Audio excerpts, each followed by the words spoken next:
Hey folks, I'm Chief Meteorologist Eric Snodel alongside John Kutchko, and this has been a really entertaining last 24 hours. It really has, and I got to give it to you. I watch what you say, I listen to what you say, I look at the nice graphics, and based on that guidance, I wanted to go where you suggested I go. Well, let's show that, because you got some amazing footage out of this. So I went east of Rochester, where Eric said this time yesterday that the lake bands would be significant. We're talking Wayne County, north of Newark, south of Sodus, and we're loading it up for you here. And I'm telling you, Eric, I had to slow this down again, because only then you get an appreciation for the size of these interlocking snowflakes when it's 20 degrees outside like that.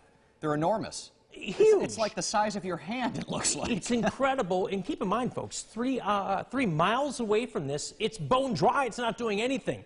But in this spot here, just south of Sodus, about 2 miles south, it was coming down again to beat the band, and it was a sight to see. I mean, when it's snowing like this, it piles up in a hurry. The roads in this area were not good. How could the crews possibly keep up with them when it's like that? Now, fortunately, much of Wayne County was not like this, but in this specific area, it was treacherous and wonderful all at once. We had a foot report out of the Wolcott area. Yeah, and you said, 6 to 10 in an isolated area is maybe higher, and Wolcott was in that range. And it's still snowing a bit there now. It's amazing. And that zip code snow we always talk about, really, this here is the visual definition of that, because in any direction you could go just a couple of miles and it was nothing like this at all. I mean, look at the map behind us. Let's go this back is the here. live shot here. This is I-90, Geneva, Victor, Batavia, and Williamsville. Amazing. I mean, there's next to nothing. No. They saw some flakes, but that was it. Yeah, and I was, south of 104, you didn't see, now this was south of 104, but I'm talking more toward 31. So Palmyra, Macedon, Newark, just a dusting. That was it. Light flurries, because I went to Newark first before I went to that spot. And it was not like that. No, the sun was out. Little flurries, very light though. That's funny. Well, so we've got some more of this still left over. The bulk of the accumulating snow is done. That's not to say we can't pick up another inch or two, but this would be the spot, again, that I would figure you could get in on some of that. We're at a point here, John, and you referenced this too, you had a hard time finding these bands on radar. Where it was pouring snow, radar said it wasn't doing anything. No, it was incredible, and I checked everything. Our radar beam is, again, likely overshooting some of these snow showers. So where you see some echo showing up, it's worse than what radar is telling you. So there is going to still be some decent snowfall there. We've got another band that we've noticed from our Charlotte camera just offshore of Lake Ontario in Monroe County. Another little chunk that'll affect parts of Orleans, and then we go from about Buffalo to Geneseo with some light to moderate snow showers there. That's our live camera overlooking the lake, and you and I watched this about 20 minutes ago. We had some pretty good bursts of snow from these.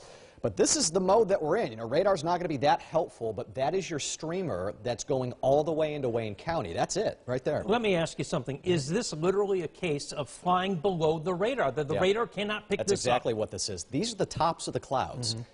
They're not high at all. So the radar beam coming from the Buffalo radar is going up, up, up with distance, and that beam, this is what it's trying to measure. So that's what it shows up on radar, is it thinks there's nothing out there. Yeah.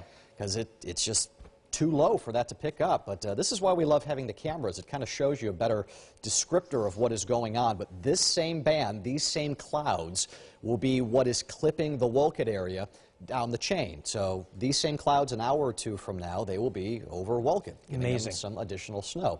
This will continue to fade and taper tonight. It's not a big deal tonight. This is certainly not going to be we wake up to another foot kind of a deal tomorrow morning. I think temperatures will drop into the teens closer to the lakeshore. South of, let's say, I-90, you're probably looking at single digits. You could have some wind chills even below zero as we wake up tomorrow morning. That's your best friend, though. High pressure building in over these next couple of days.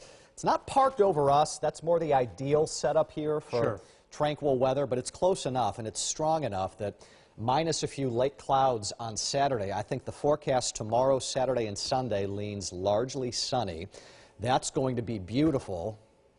And then we get that. Yeah, I'm very interested in that. The next week element out of this. In this you like right how here. I worded this? Yes. Just looks interesting. Yeah.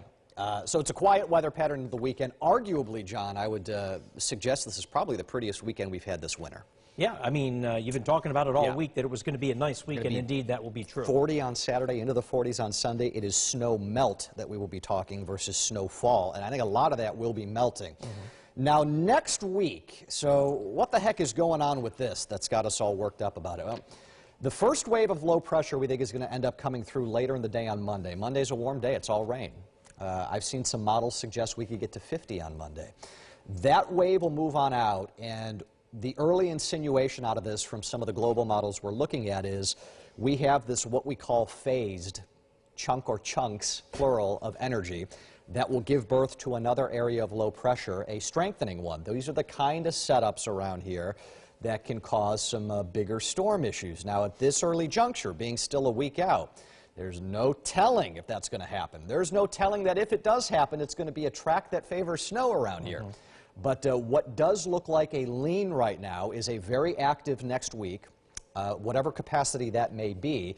And the early kind of guidance out of this does suggest there's going to be at least some snow element here at some point toward the middle part of next week. You know, if we end up getting a really deep low that tracks just right, that would be a really big ticket snowstorm for a lot of western New York. There are paths for this where if that low decides to want to trend west, which we have seen happen many times this winter, we end up with a really warm next week and a whole lot of rain, which would present some additional issues. Oh, sure.